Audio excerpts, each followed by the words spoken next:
Hello friends, स्वागत है आपका अपने चैनल डीटी में। मैं हूं आपका दोस्त द्रोणवीर। आज हम इस ड्राइंग में देखेंगे कि एटीएस की जो ड्राइंग होती है उसको रीड कैसे करते हैं और इसका सर्किट कैसे काम करता है, यानी कि टेस्टिंग कैसे की जाती है। तो फ्रेंड्स, इस वीडियो में आप बने रहिए लास्ट तक। आज मैं आपको इसमें एटीएस की पूरी वर्किंग और इसका पूरा टेस्टिंग कैसे प्रोसीजर पूरा बताने वाला हूँ, तो वीडियो को लास्ट तक ज़रूर देखें। यहाँ पे एटीएस का मतलब होता है ऑटो ट्रांसफार्मर स्टार्टर। तो हम आज ऑटो ट्रांसफार्मर स्टार्टर के बारे में जानकारी लेने वाले हैं। और यदि चैनल पर नए हो तो चैनल को सब्सक्राइब जरूर कर लें और घंटे के बटन को जरूर दबाएं, जिससे आने वाली इलेक्ट्रिकल और वायरिंग से रिलेटेड सभी वीडियो का नोटिफिकेशन आपको सबसे पहले मिल सके। तो देर न करते हुए स्टार्ट करते हैं आज की वीडियो। तो फ्रेंड्स, एक बार एटीएस स्टार्टर की हम वर्किंग समझ लेते हैं, ये काम कैसे करेगा। आप देख सकते हैं हमारा MCCB है। ये MCCB का एक NO कॉन्टैक्ट है। जैसे ही हम MCCB ऑन करेंगे NO से NC बन जाएगा। एक थर्मल कॉन्टैक्ट हमने यूज किया है ATR ऑटो ट्रांसफार्मर का, और एक OLR का हमने एक NC कॉन्टैक्ट यूज किया है। इसमें या इसमें कोई भी प्रॉब्लम होगी तो कॉन्टैक्ट NO हो जाएगा, हमारा सर्किट ब्रेक हो जाएगा। उसके बाद हमने स्टॉप पुश बटन यूज किया है सर्किट को स्टॉप करने के लिए। ये स्टार्ट पुश बटन यूज किया हमने सर्किट को स्टार्ट करने के लिए। जैसे हम स्टार्ट पुश बटन को पुश करते हैं, सप्लाई के कॉन्टैक्टर पे आ जाती है, हमारा के होल्ड हो जाता है। ये एक होल्डिंग कॉन्टैक्ट है, इसके थ्रू सप्लाई यहाँ पे के को परमानेंट होल्डिंग दे के रखती है।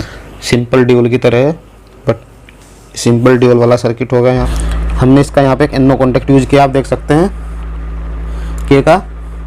इसके थ्रू सप्लाई K3 कॉन्टैक्टर पे NC से पास होती हुई टाइमर पे आ जाती है। ये न्यूमेटिक टाइमर है। टाइमर जैसे ही पिक होगा, पिक होने के बाद उसका हमने एक ऑन डिले कॉन्टैक्ट यूज किया है। ऑन डिले क्या होता है, जैसे ही टाइमर पे सप्लाई आएगी ये कॉन्टैक्ट ऑन होने में थोड़ा सा डिले लेगा। इसकी टाइमिंग हम 5 से 6 सेकंड रखते हैं। इसी प्रकार इसके NC के थ्रू हमारा K1 कॉन्टैक्टर पिक हो जाएगा। ये K1 कॉन्टैक्टर पिक हो जाएगा। K1 कॉन्टैक्ट पिक होने के बाद ये K1 का हमने एक NO कॉन्टैक्ट यूज किया है और एक टाइमर का हमने ऑफ डिले कॉन्टैक्ट यूज किया है। ऑफ डिले क्या होता है, इस पर सप्लाई आने के बाद ये कॉन्टैक्ट तुरंत NC हो जाएगा। तुरंत NC होने के बाद जितनी हम टाइमिंग रखेंगे, ये थोड़ी सी ये ऑन डिले से थोड़ी ज़्यादा रखी जाती है। इसकी टाइमिंग ऑफ डिले से थोड़ी सी ज़्यादा रखी जाती है। जैसे हमने इसकी 5 रखी थी, इसकी 7 सेकेंड रखेंगे। तो उसके बाद ये ऑफ डिले क्या होता है, सप्लाई आएगी तो तुरंत NC हो जाएगा, हमारा K2 कॉन्टैक्टर पिक होगा।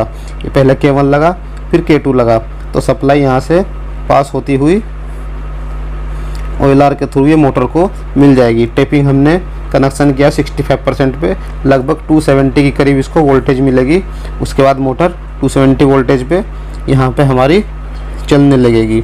आप देख सकते हैं पहले स्टार, उसके बाद ये K2, मतलब पहले K1 लगा, फिर K2 लगा और ATS के थ्रू ये सप्लाई यहाँ पे पिक हो गई। ये टाइमर 5 सेकंड के बाद ये NO होगा। NO होने के बाद ये K1 हमारा हट जाएगा। K1 हट जाएगा तो ये K2 लगा हुआ था, तो K2 के थ्रू सप्लाई यहाँ पे K3 पे आ जाएगी। मोटर तो स्टार्ट हो गया था, तो K3 के बाद सप्लाई ये हमारा K3 कॉन्टैक्टर पिक हो जाएगा।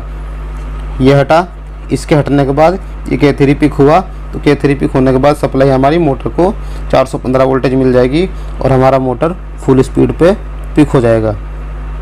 आप देख सकते हैं ये मोटर हमारा फुल स्पीड पे पिक हो जाएगा। जितनी इसकी नॉर्मल वोल्टेज है 415 मिल जाएगी। फिर क्या होगा, ये ऑफ डिले क्योंकि ये पिक हो गया था तो ये कॉन्टैक्टर NO हो गया था, तो ये टाइमर की सप्लाई कट जाएगी और जितना हमने इसमें टाइमिंग रखा था उतनी देर के बाद ये कॉन्टैक्ट NO हो जाएगा और हमारा K2 कॉन्टैक्टर भी हट जाएगा, जिससे NO हो जाएगा और हमारा ट्रांसफार्मर का इसमें से रोल हट जाएगा और ये हमारी मोटर यहाँ से K3 के थ्रू परमानेंट चलती रहेगी। ये जैसे ही ATR का थर्मल कॉन्टैक्ट हाई होगा ये NO हो जाएगा। NO होगा तो ये हमारा ATR हेल्थी का इंडिकेशन जो आ रहा था ये बंद हो जाएगा। ये बंद हो जाएगा तो हमें पता चल जाएगा कि ATR अनहेल्दी कंडीशन में है। इसी प्रकार ये OLR का हमने NC यूज किया है। OLR ओवरलोड होगी तो ये ओवरलोड होने के बाद NO हो जाएगा, तो तब भी हमारा सर्किट ब्रेक हो जाएगा। और यहाँ पे हमने OLR का एक NO कॉन्टैक्ट यूज किया है 97 98, उससे hमारा अम्बर लाइट आ जाएगी, जिससे पता चलेगा कि हमारी मोटर ट्रिप है। ये हमारी मोटर ट्रिप, ये हमारी मोटर ऑफ और ये हमारी मोटर ऑन का इंडिकेशन आएगा। ये K3 यानी हमारा जो मेन कॉन्टैक्टर है उससे हमने इसका ग्रीन लाइट लिया है और ये ऑन लाइट लिया है। मोटर ऑन ऑफ हमारी इससे आएगी। फ्रेंड्स, आपने इस वीडियो में समझा कि ATS यानी कि ऑटो ट्रांसफार्म स्टार्टर वर्क कैसे करता है, यानी कि इसकी टेस्टिंग कैसे की जाती है। यदि आपको कोई भी डाउट या कन्फ्यूजन हो तो आप मुझे कमेंट बॉक्स में कमेंट करके इसके बारे में मुझे जानकारी दे सकते हैं। यदि आपको कहीं भी सर्किट में कोई कन्फ्यूजन हो तो उसके बारे में मुझे आप बता सकते हैं। फ्रेंड्स, इस वीडियो में आपने देखा कि ड्राइंग में हम टेस्टिंग कैसे करते हैं। आने वाले समय में हम इसकी प्रैक्टिकली जो टेस्टिंग की वीडियो है वो अपलोड करेंगे। यदि आपको वीडियो अच्छी लगी हो तो वीडियो को लाइक करें, चैनल को सब्सक्राइब करें और घंटे के बटन को ज़रूर दबाएं, जिससे आने वाली नई वीडियो का नोटिफिकेशन आपको सबसे पहले मिल सके। जय हिंद, जय भारत।